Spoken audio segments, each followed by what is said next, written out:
Hello, everyone. Welcome to our weekly virtual discussion series that's hosted by the Kelsian Cultural Center in collaboration with U of M Detroit Center, Unique Voices in Films, and CMN TV. Today, I have two very great women that I have been in communication with.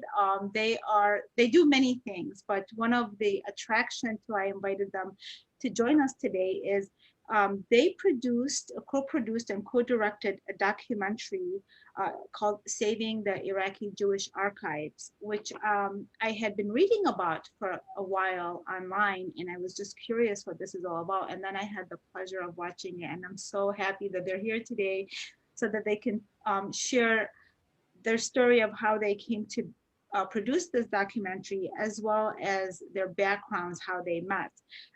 So welcome, Carole Basri and Adriana Davis. Thank you. So happy that you were able to join us today. Thank you. Thank you for having us here. You guys have an amazing bio. So Carole is a visiting professor at Peking University School of Transnational Law since 2011, and a visiting professor at we just talked about this, Pericles Law School since 2014. So you're, and I'm going to introduce Adriana, and then I'd like to know how your connections began. So Adriana is a filmmaker, director, producer, editor, writer, and voiceover artist and coach. She has worked in film, television, and radio as a writer, producer, editor, since 1991. She is the founder of D Squared Media, a full-service production company based in New York City with corporate and film clients. So you guys are both based in New York? Yes. And how did you guys meet and get involved in the filmmaking business together?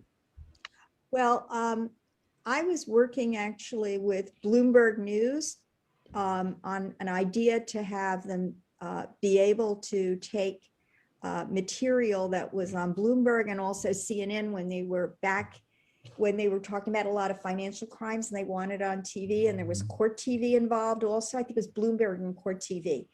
And so they actually, we were able to get both of them to work together. I kind of joined them up together. And then afterwards, they asked me if I wanted to do a television show on there. And Adriana was the one who recorded me. And after that, in my own community, they decided to do a dinner in memory of my grandfather, Frank Eni. And I said, we can't just, do a dinner like that. We need to collect a little biographical information. So I collected some pictures, and I did really like a 7 or 8 page bio of my grandfather, talking to my relatives about him because he had died a few years before. And then when it had all come together, it was going to be in New York at the New York Hilton Hotel, a big hotel in the ballroom. And I asked Adriana if her company D Squared could come and film it. She said yes, so they came and filmed it, just like you would do for any dinner. I'm also on the board of the American Sephardic Federation. I'm the vice president, and they have a New York Sephardic Film Festival, which is the first and one of the biggest Sephardic film festivals in the world. And they heard that I had this tape for my grandfather's dinner. And they said, would you make it into a documentary, about 15 minutes? And I said, sure, no problem. So we did that. But then that was in 95, but it kept expanding. So it actually reshowed a few times with more and more footage. So Adriana and I worked on it. Thankfully, she had all the material that she had recorded at the dinner, so she was able to make sure that happened. You could tell that part of the story.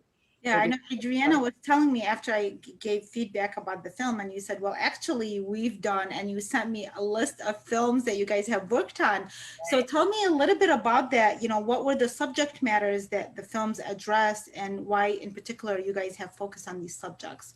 I always like to say we started with a 15-minute slideshow that became 7 or 8 documentaries at this point, all about the Iraqi Jewish community and culture, from varying aspects. The first being the life of Franchini, which is what Carole was describing. That became a short documentary that's played in film festivals all over the world. We did it once in the late 90s and then redid it. And so its real date was 2001 and or 2000 rather. And we got that film onto local PBS television as well, where it was introduced by Mandy Patinkin and on another screening by Peter Bogdanovich as part of their filmmakers series. So we were really proud that that told the story of Carole's grandfather, who, as she mentioned, started the largest and longest lasting Jewish school in Iraq, the Franchini School. Could I correct that? It's not the longest. It lasted the longest. I don't know if it was the largest because the Alliance School, Alliance Israélite, was probably larger. And he started that later than everyone else. He started that in 1941 with the Farhud, which we're going to talk about a little bit. Yeah, it was amazing. Well, as we have in this film and all of the films, actually, that school, the alumni of that school still get together from year by year, a lot of large community up in Canada. And the graduates of that school still stay in touch and get together. So, and it's amazing. After that, we actually had some snuck out footage from Iraq during the early 2000s by one of the US weapons inspectors that were over there, if you recall, and that time period. And we actually had to sit on that footage for a long time for fear of the safety of the, Carole was very concerned about the small community that was left in the Iraqi Jewish community. I think it was around 50 people at that point, or a little bit less. So we made a film called Searching for Baghdad, which was Carole's journeys through Asia, the Asian outposts, Southeast Asian, and all the way through India, as well as Myanmar and all those areas where she traveled to and found the remnants of the Iraqi Jewish outposts, of which her great-grandfather was, her grandfather actually on the other side, was also a chief rabbi in Myanmar. She can tell you more about that, but then that led us to the film that we always wanted to make, which was The Last Jews of Baghdad. And that came out in 2005 and was really the film that we always wanted to tell and show, because it traced most of the entire history of the Iraqi Jewish people. That's 2,800 years. And it also talked about the situations of escape, how people left Iraq, and the community today that's living all over the world. And that film has also made it to numerous film festivals all over the world, almost every continent. I think we've played on with that film. And then that led us, we thought we were done, right, Carole? But instead Carole came to me a couple of years ago and said, the archives, and started telling me the whole story and the history of them. And that led us to the current film that we released actually in, we had our world premiere at the New York Sephardic Jewish Film Festival here in New York. It was supposed to be March of 2020, but it got postponed to September. And so we had our world premiere there. Since then, we've played in several different festivals, most widely known as the Miami Jewish Film Festival. We just had a 2-week run there back in April. And we actually just won an award too in Montreal at the Montreal Independent Film Festival. We won the Best Human Rights Feature Documentary Award. Just happened today, just found out about it today. That's amazing. Pretty much the history. Congratulations. Yes, congratulations to that. And the reason I want to mention, because I did get to view the documentary, and there's this one scene where someone said that, everything that they left is gone from there, and there's not really that connection, but their stories, all they had was left the stories. And you guys working on these and doing several series is very, very important, because sometimes we don't even realize. And when I was watching the documentary, and I know, Adriana, you're getting ready right now, like in a minute, we're going to show a clip of the documentary, but I just want to mention, based on what you just said about 50 families left. Now, I learned from this documentary that there were approximately 150,000 Jews in Iraq around 1958, and that by the late 1960s, if I could is that correct? Okay. No, the history actually is, in 1948, there were about 160,000, 150 to 160,000 Jews in Iraq. And by 1952, there are 10,000 Jews left. And by 1967, with the Six-Day War, there were 3,000 Jews left. That's when the hangings occur in 69, the hanging of 9 Jews in Tahrir Square. And also there were some Jews hung in Basra. And when I went to Iraq, there were a little over 50 Jews left in 2003. Wow. Now there are only 4 left. And it's really a dwindling community. Wow. It's So very sad. sad to watch, but I've been watching the Christian community and of course the Chaldean community there. And I remember the horrific bombings in 2005 in front of the churches. I think it was on Christmas Day. And I remember just being totally shook up because I know that feeling that people get when not only the people who died, but the people who are left really, you know, don't know where to turn. There's that, like, we've got to leave. How will we leave? But they also have to understand that they're leaving a heritage of 2,000 years behind them. And it's a very hard thing to leave behind. I've seen that in my own family. Yes, Because it's very hard. And it's very hard on the people watching this too, where you feel like you really feel like you should be able to do something, Right. but you're not. You can try, and there are some things that the community was able to do, but it's very painful and frustrating for people who are watching this happening. Well, They're thousands of miles away, and we will. That's another topic that will later come up in the documentary about some of the things that you face. But if we can just go ahead, why don't we play it, Adriana? Because then I would like to ask questions related to the story. That's a very important story. Let me just share my screen first. Bear with me. Okay. While we're waiting, I just want to mention how amazing it is that my grandfather's school archives then become central to the Iraqi Jewish archives. And please watch for that if you're seeing the clip.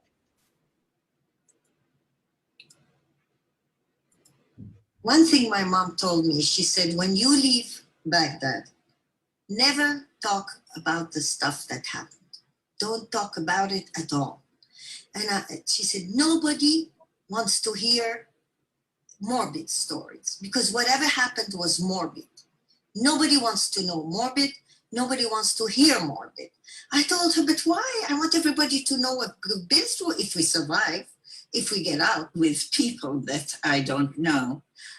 I don't think I volunteer. I still don't volunteer to say I'm Jewish and Iraqi. I said I was Jewish. She said, I was asked whether I spoke any Yiddish, and I said no.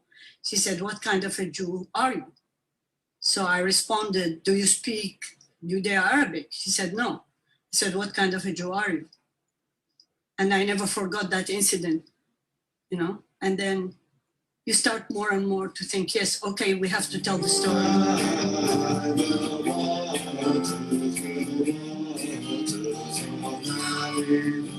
The story of the Iraqi Jewish community began 2,700 years ago.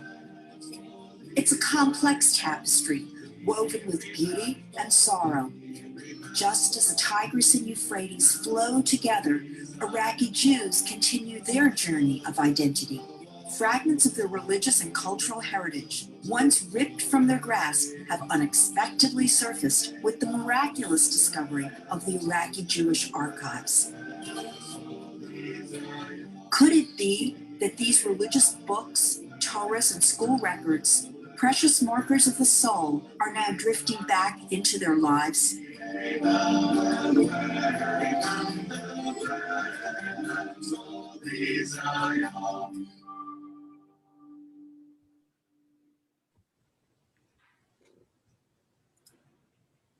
You can see just by the trailer how compelling this documentary is. And, you know, before we go, because this has to do with why the archives ended up, so much of the archives were left in Iraq. So before we move on to that, what drove this community out of its birth country, you know, the fact that they dwindled in this many number, and with regards to the hangings and then in 1969, like what was the process that led to that, and then led to the archives, much of the archives being left in Iraq? Well, first of all, we have to go back to the early 1930s.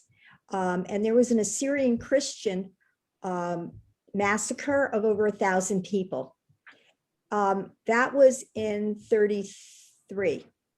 By 34, there were anti-Jewish laws because the Nazis had put ambassadors in all through the Middle East, including in Iraq, and it's Fritz Graubau, into the various Arab countries, and they fomented anti-Semitism and Nazi propaganda, reprinted Mein Kampf in Arabic, bought newspapers and radio stations. And they had all these anti-Jewish laws during that time, including setting up youth groups in the country, setting up a paramilitary, and having a school curriculum that was geared to talking about anti-Semitism. It was even had to be in the Jewish schools. That's how profoundly they wanted it driven home. That was up till 1939. In 1941, Hajmi al-Husseini had been forced out of Jerusalem, was under house arrest in Beirut, Lebanon, and escaped to Iraq, fomented a pro-Nazi uprising that went on for 3 months and culminated in something called the Farhud, which was a pro-Nazi uprising against the Jews, which I've just recently written an article on, and it looks like over 1,000 Jews were killed in that pro-Nazi uprising for 2 days, while the British stood aside and let it happen. That uprising led to my grandfather deciding to build the Franchini School. So what he did is he rented rooms, and 3 months later, this was in June 1st and 2nd, 1941, the pogrom, well before the state of Israel, okay, well before we knew about the extermination camps in Europe. He put together a school because the community wasn't able to come together, and he financed that school himself. And so Jewish students who were in public schools could go to a Jewish school. But he made sure to have Christians and Muslims in the school. So 80% was Jewish, 20% was Christian and Muslim. And my good friend Susan DeCock, her mother went to the school. So did the Alawi family. So there were Christians there were Muslims there. He gave them scholarships. He wanted good educations for everyone. And he set up a school where you learned English, French, Arabic, and some Hebrew for the bar mitzvah if you were Jewish, which is the ceremony when you're 13 and you read from the Torah, so you needed to know Hebrew. That school started, he built a beautiful new school in the next few years. And then in 1948, with the state of Israel, they again persecuted the Jews in Iraq. And my grandfather's business partner, Shafiq Addis, was hung in front of his home in Basra, in front of his young children. I mean, as young as 5 years old, we're watching their father being hung in front of the home. And my grandfather was called into the police. He bribed his way out. He got an airplane to get out of the country, but he could only take 4 of his 6 children. So he had to choose. He took the 2 sons, he took the 2 eldest daughters because he was scared of rape, and he left behind the 2 younger daughters. And they stayed with their grandparents and were smuggled out through Kurdistan, thanks to the Kurds. They were smuggled out through Kurdistan a year later. They reunited and went to the United States because my grandfather had worked on all the provisioning for the Allies through the Urals and against Rommel. And so they had a special bill brought in Congress by Emanuel Sellers to let the whole family come in. That's 1948. The repression for the Iraqis was very bad the next few years. And in 1952, the Iraqi government passed a law that said any Jew who was willing to give up their Iraqi citizenship would be allowed to leave the country. So almost all the Jews signed up except for the 10,000. Some tried to escape through Shitar al-Abi or Kurdistan, but the rest left on an airlift. It was the largest airlift at that time. It was recorded on the front page of the New York Times, this large airlift. And it was run by Alaska Airways, which was part of the US CIA, taking them out of the country. All the Jews, they would make flights regularly. And in less than a year, they got all the Jews out of the country, flying them through Cyprus. They touch down in Cyprus and fly on to Israel. They came as stateless. Not only were they stateless, but the second part of the law that was passed within a year after the time they gave up their citizenship was that all their property was confiscated. And they had to leave the country with only 3 sets of clothing and 50 dinars. So people who were very, very wealthy thought that they at least could take something with them, couldn't take anything. And in fact, there were stories of young children being strip searched and people being shot and killed if they tried to take things out of the country. To the point where we couldn't get any Torahs out, we couldn't get any Kiddush cups out, any prayer books out. I myself, my great-grandfather was the chief rabbi of Iraq, Chacham Ezra Dungur. He raised my father because his father died at 5 years old. And I had never seen a prayer book of his until I was about 19 years old. When my grandfather, Frank Eni, on the other side, my mother's father, gave one to my father as a present. And this was a horrific thing to do to a family. We couldn't take photographs out of the country. One of the problems, and I really credit Adriana with it, is putting together a movie where you didn't have pictures, you didn't have film, you didn't have the location to deal with. I mean, but we somehow were able to piece together some things. We got some pictures from people that had smuggled pictures out of the country. For example, Christian neighbors would send a package of pictures to them after they left and say, here, we would like you to at least have a memory. And that's how we were able to get some of those pictures together. And that's why making the Iraqi Jewish archives just had to be done. And I think Adriana agrees, we just had to do it because it's such a tragedy that we have nothing to show our children and grandchildren and future generations. And my fear is for this to happen to other groups. And I've spoken before Christian audiences as well about this. The first congressional hearing that they had about Christians, they asked me to speak about what happened to the Jews, like as a precursor to what could happen to them. That was about, I guess, 15 years ago. I'm really glad you have us on, and I'm sorry I rambled on so long. But no, this is not right. It's so fascinating because some of these details that you're sharing, we don't have as much access to because of everything that you're talking about. And I have been trying for a while to find Iraqi Jews because I became aware of their presence and their strong presence. I was first introduced to this topic. I was a book reviewer for one of a US magazine, and they sent me a book called My Father's Paradise. Yes, beautiful book. Beautiful book because the author's, was it father or grandfather that lived in Iraq, and some of the things that you're sharing. And unfortunately, it was, the politics that were happening, but the community was trying to protect each other. Like the Christians and the Muslims within themselves, they were trying to protect each other. Absolutely. And it wasn't, they too couldn't really do much, similarly to how we felt when this was happening to the Chaldeans.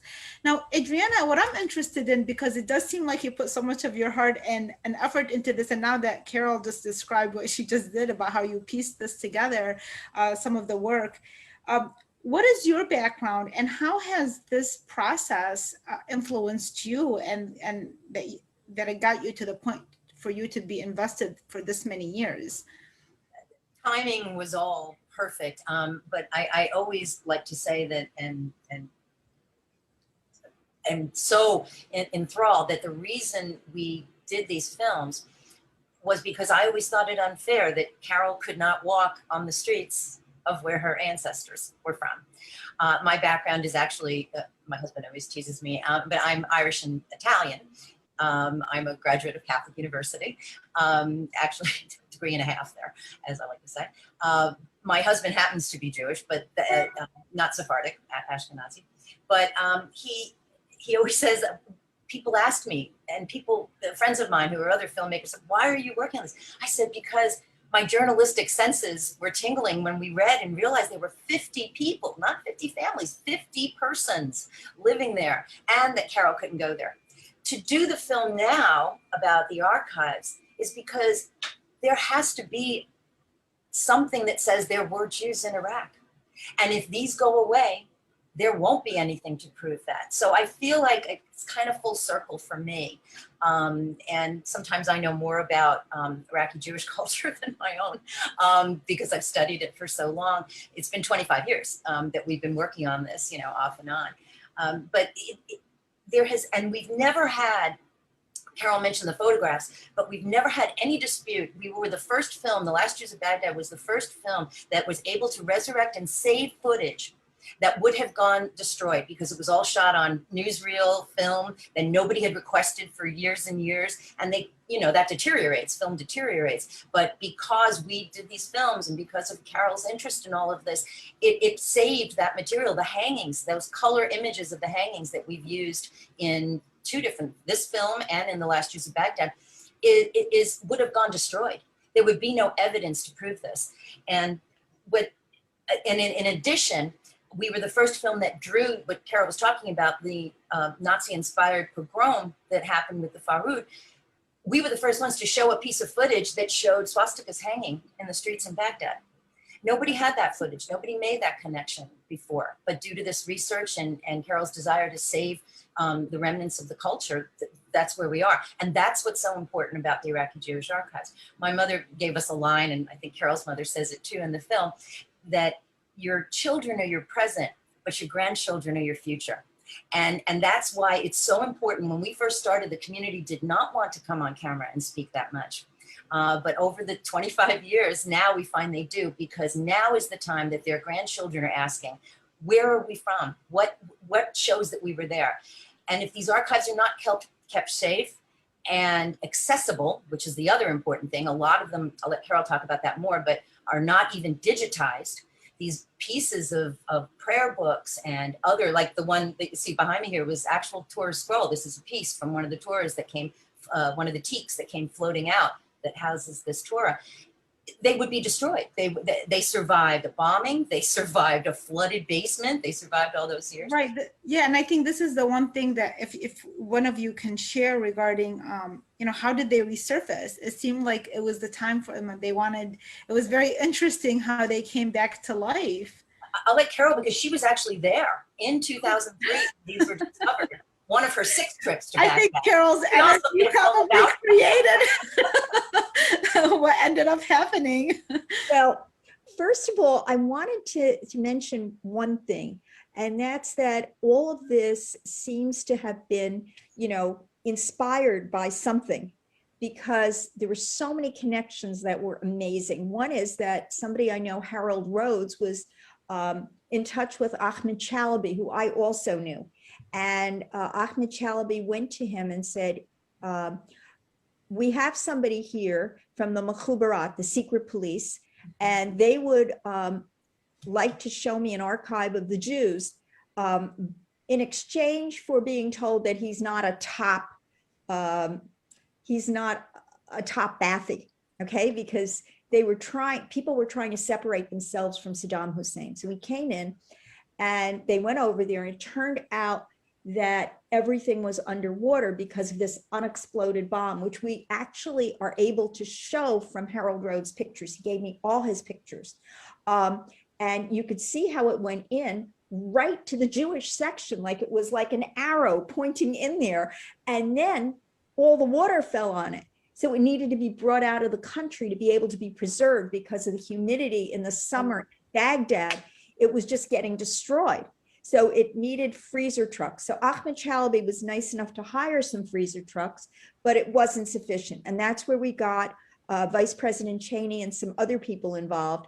And they then came with freezer planes to bring it to the National Archives in the United States, where there's been restoration going on. However, there has never been scholarly research or completely going through and digitizing it. They just digitize things that they would use in an exhibit. So it hasn't been done in 17 years. And what we found out, and this was part of the reason for the movie, is that not only has there been talk of sending the archives back imminently to Iraq, but also that we don't even know what's in the archives. It's never had a complete inventory. And in fact, one of the rabbis in the community from the Sephardic Heritage Museum, and he's in the movie, saw a little piece fragment, because they've never had a scholar go in who knows Judeo-Arabic and the writing and everything, and was able to notice it was the writing of a very prominent rabbi, the Ben Ish Chai. And from that, he went to Senator Schumer because he couldn't get clearance to go into the archive. We can't get clearance to see what's here, and it's in the United States. I'm sorry, can you repeat where it's at right now again? I missed it. It's at the National Archives, In Washington. U.S. National Archives, the U.S. National Archives. But it's not digitized or anything like that. No, it's not. Just a few pieces are digitized that you can see on the internet if you want to go up and look at it, but it hasn't been digitized in a scholarly manner. It's just been used for research purposes and preservation. Whatever they decided they wanted to preserve is up there, but they didn't use a scholar or a researcher to do that. So now we found these 3 books of the Ben Ish Chai. He's a luminary of unbelievable. We found his notebooks. They've been reprinted by the community, the Iraqi and Syrian community, because we're very close. It's been reprinted, 3 volumes, and they're now being used by rabbis to make decisions based on the writing of this prominent rabbi who was at the, he was in the 1910, 1920s, that period in there, and actually knew my great-grandfather, Chacham Ezra Dengur. So these things are all kind of like nestled together, but I can't understand why, if it's in the United States, we don't have it properly digitized. So the community actually, this Rabbi Sultan went in and looked. He found the 3 notebooks, but that's all he was able to, he couldn't go through and look at the whole thing. He had to go to the Smithsonian to get archivists paid for, the community paid for archivists to go through and restore those documents that they found. And then we had the 3 volumes. But this just shows you how much we could have done in 17 years. Unbelievable, unbelievable. And you know, aside from this particular challenge, the other challenge of the possibility of the archives going back, is that still Be destroyed. That's still the case right now. It's not just Yes, the in time. fact, I was introduced actually to the head of the National Archives in Iraq in 2010 with Maurice Shochet, and he told us that his family was under death threats, him and his family, if we tried to do anything more right then and there to try to keep the archives by bringing a bill in Congress. And I had tears in my eyes, I was crying. He said that when he got to the National Archives in Iraq to take it over, he found the entire Jewish section in a dumpster to be incinerated, and he pulled them out. And he listed the books. He said he listed the books on the internet, but we've also never gotten that digitized. So there is a feeling in my mind that there's a group of people who want to make the whole history of the Jews in Iraq taboo. And this should be a warning for the Christians, because as I stated when I started going through the history, in 1932, the Assyrian Christians were massacred. Prior to that, you had the Armenian massacre in Turkey, as you probably know. And that series of going for the Christians was happening until the Nazis got involved in 1933, and then it shifted perspective from the Christians to the Jews. Had it been the other way, I feel it might have been the Christians first, because the Armenian massacre killed, I mean, almost, I guess, 1 million Armenians. It was a horrible massacre. And then it continued with other Christian communities, and after that, culminating in this Assyrian massacre. So in Iraq. So I feel that it was just like a pause that came in, and this ethnic cleansing is continuing on throughout the Middle East. And you must be alert to what's going on, because we were not able to preserve our heritage properly. Saddam Hussein took all of the most ancient books we have and put them in the Iraqi Jewish archives. And we don't even know if something as old as the Aleppo Codex, which goes back 1600 years in Aleppo, Syria, something like that, or even older, because the Babylonian Talmud comes from Iraq, was sitting in the possession of Saddam Hussein, and it just hasn't been looked at properly. We don't know what's there. Now, the US shouldn't be involved. That's something we can do about it. We can go and look at what's there, and then it shouldn't be returned to a place where it could be destroyed. And I say that whatever happens to us could happen to the other minorities there.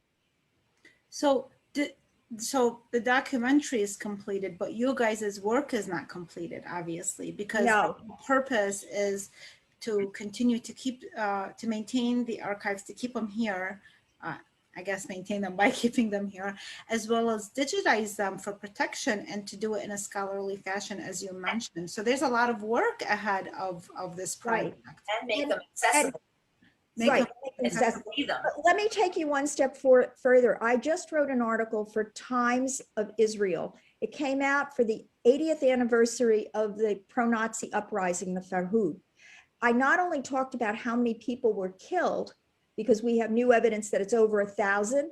The initial official estimate that people use is 110 Jews and Muslims. That's a very big discrepancy. But we didn't have a voice to talk at that time. it was just after the Farhud, this pogrom. We also had an article in the New York Times, February 20th, 2021, so just a few months ago. And that article made no mention, when they talked about the tomb of Joshua the high priest, that he was the high priest, and that it was originally a Jewish tomb site that my grandfather, you won't believe this, my great-grandfather, the chief rabbi, was responsible for. He was the guardian of the tomb, and we have a very famous picture that's in the article there. And then when I was there in 2003, I twice visited the imam in that mosque that's now built over the tomb, and he was very cordial and very nice. And I explained to him who my great-grandfather was, and he knew about it. And the New York Times doesn't know about it. The American Sephardic Federation got in touch with them, but there's been no retraction. And I have a picture of myself standing exactly where my great-grandfather was, that was taken in 2003, with being taken there by my friends and meeting the imam. They wanted me to take that picture. They thought it was amazing. They just disagreed about who Joshua was. They thought Joshua was the Joshua from the time, the successor to Moses. And I said, no, it was the high priest who went back to rebuild the temple, because the Jews were taken into exile in Babylon in 586 BCE after the destruction of the first temple. And 70 years later, they're allowed by Cyrus to go back and rebuild the temple. And Joshua the high priest went back to rebuild it, but returned to Babel and was buried there. That's the real story. But our history is getting erased. The Jewish inscriptions are leaving some of the tombs. It's very unfortunate that this part of the world, even though I often talk about how the US has had relationship with Iraq for over 100 years, actually ever since oil was discovered in that region, and all the archaeologists and archaeology that was discovered there and things like that. And it just seems that the focus has been on everything but some of the, a lot of the beauty, including communities like the Jewish community and their contribution to the building of Iraq, and just a lot. And whether it's the beauty or whether it's the other stories that are horrific, including the genocides, those are still not, they're not, the authentic stories of that region are not brought forth. Correct. And it's usually just the modern day stories that are focused on the same theme over and over and over again. And there's no room for us to express our stories. I had the last guest I had last week, I just remembered, she's a Chaldean author and she's been around, she's lived all over the world, like China and India and everything. And she says wherever she goes and people learn that she's a Chaldean, which is a Christian Iraqi, they're so surprised because they are not aware that there are any Christians in the Middle East, where Yes. this is where the home, you know, so it's, although yes, they're dwindling, but there was a large community and there still is a community there. So it's not really about doing anything but telling authentic stories of that region. And I think this is what this documentary, Saving Iraqi Jewish Archives, I felt like I learned so much from it. As someone who was born in Baghdad, I was not aware of this much details. And despite the research that I do and the people that I connect with, but again, we are bombarded about the other stories that fit into the stereotypical narrative that doesn't allow us to see the truth of that region that is truly needed. It's not just about seeing these narratives, but there's, as you are mentioning right now, there's so much work to be done. Well, one of the things I did, as you noted, I'm a visiting professor and I've also taught at Fordham Law School and started the LLM program there in compliance and ethics. I was there for 8 years. I wrote a law review article in 2003, and it was actually the movie Last Jews of Baghdad is based on a law review article that was published by Fordham International Law Review and goes through in the movie the various laws. Right. So we adapted the movie to the law review article and what happened there, and then got the footage and commentary from interviews on what happened. And the article is written about the ethnic cleansing of Jews from Arab countries using Iraq as a case history.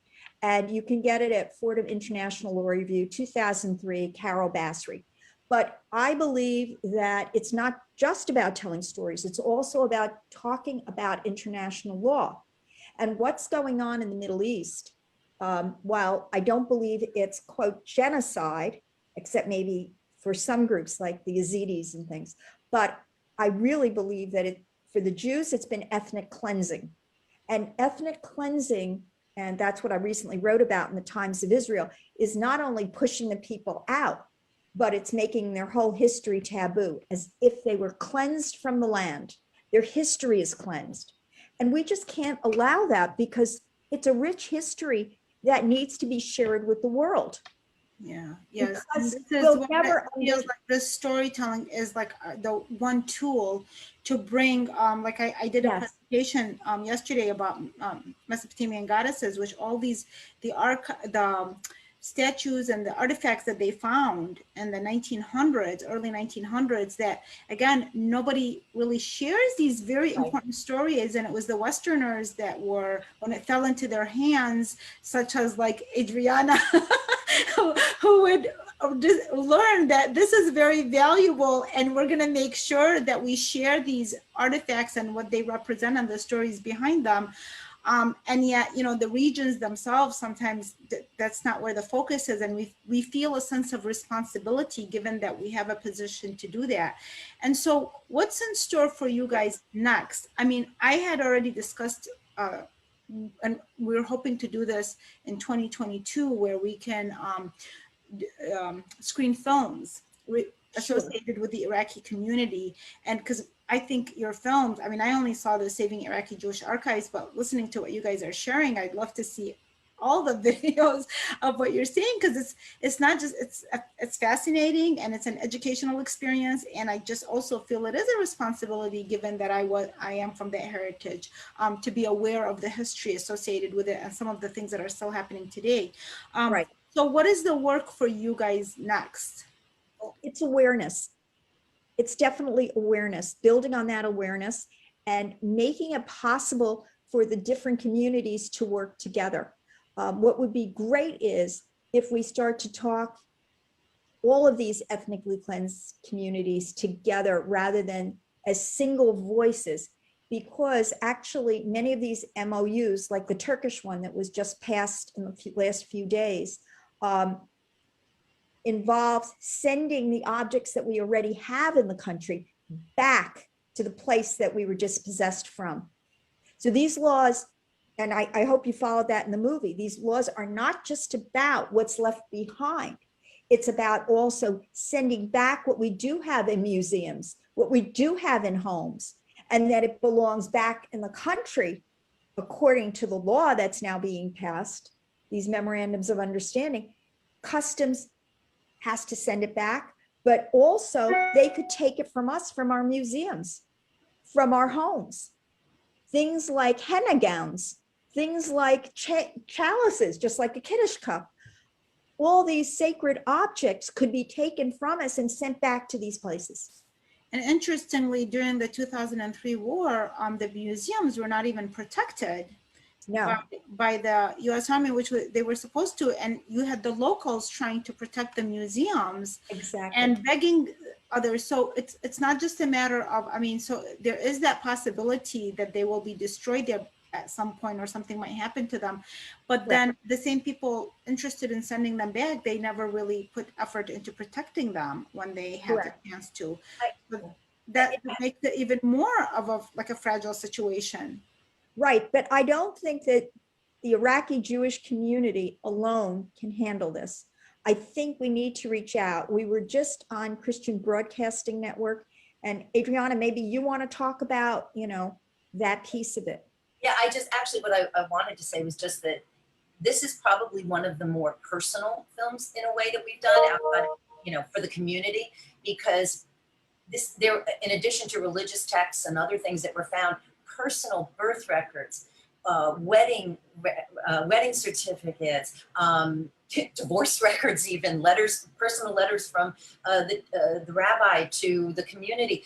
All of these personal items. And one of the biggest was the library and the books from the Franchini School, where, as you saw in the film, students 50 years removed are now seeing their 13-year-old image that they thought was gone forever. And that's so relatable across cultural lines. That has nothing to do with where you're from or who you are. Everybody wants their personal items that are their history, that are their own personal history. And that's what the archives are. And I think it crosses, and that's where we need involvement from so many. As I was saying before, a lot of my friends, when I got involved with this topic, didn't know. And yet our country has been, the US has been so involved in all kinds of ways in Iraq. We should know this information. And I remember so many saying to me, oh, that's what you were talking about all those years. That's what Baghdad, that's what Basra is, and they finally understood. So I think it has to open it up on a human level, that it's about the destruction, as Carole said, the ethnic cleansing of groups of people. That is something that is part of the human condition that we have to understand as humans, not in any of our other designations. And that's what I think the archives represent, and why I'm so proud to be a part of all of this, because it has nothing, sometimes it takes coming from some other background, in order That's right, exactly. That's what it takes sometimes, is that understanding. And that's when you realize it is beyond just the fact that it's associated with one culture. It is a humanitarian effort. And so one last question, and of course, we usually do a half-hour series. There's no way, but no, there's no way. This is such a rich dialogue, and then a very important one. Not that the others are not, but it seems like there's so many layers to this, and it's still a work in progress. So the last question would be, when you say, coming together and putting an effort, but what does that mean? And how can people, if they are interested, who are going to watch this, or what is something that people can do to participate or to help out, or just bring awareness? What would you say to that? Well, we would love to raise some money to be able to distribute it more widely. I've really sponsored almost everything, and I was able to do it because of Adriana's wonderful work on the film, but it is a challenge. The other thing is that there's a group called Jamina and also the American Sephardic Federation that are working in this area. But I think we need a coalition that is really made up of the other groups, like the Chaldeans, the Assyrian Christians, you know, even Muslims groups that have been affected by Saddam Hussein, because he didn't just go after the Jews or the Christians, he went after everyone. And the continued fighting that's going on in Iraq is very— Muslims are, I mean, honestly, so they're still affected. Many Muslims are affected by what's going on. Absolutely. And there have been many brave Muslims that have, you know, in the Farhud Save Jews, many that I met when I was in Iraq that were amazing human beings. And many, you know, many of my close friends are actually in the Chaldean community. Tamara Quinn and Susan DeCock. I mean, just wonderful people I was working with in 2003, 2004, and then on the Women's Alliance for Iraq. So WAFD it's called. And we need to come together under an umbrella and again, reach out to the State Department, reach out to the National Archives, reach out to this administration, because if these articles go back, it sets the pattern for everything else. And of course, the memorandums of understanding that we mentioned in the film. And it's just would be a tragedy to lose the rich fabric and tapestry of all of these cultures in the Middle East. You know, it's our birthright and it's our legacy to our children. And if we let it go, there's nobody that's going to pick up the pieces. I can tell you that. That's right. But if we do it for them, I actually believe that our children and grandchildren and future generations will even be more attached to it. Because when you take something from somebody and it's not done in an ethical or legal manner, you know what? You begin to cling to it much more strongly. And you're not just clinging to the beautiful food and the beautiful music, you're actually clinging to the heritage and what it means. And that's what we can give our children.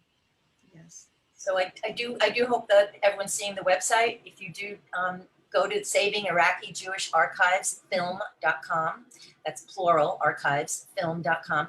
And we do have a mailing list and we'll let you know of any future screenings. We're also trying really hard to put all the films together, all 7 of them, 8, excuse me, put them all together into one streaming service that would then be a whole compendium about the Iraqi Jewish culture that we hope other communities will want to see there too. So we're working hard to get those out there, but we would love to hear from people so we can keep you appraised of where we're going to play next. And I don't have a schedule just yet, so we're hopefully will be soon. Coming to it, not about a theater near you. Right.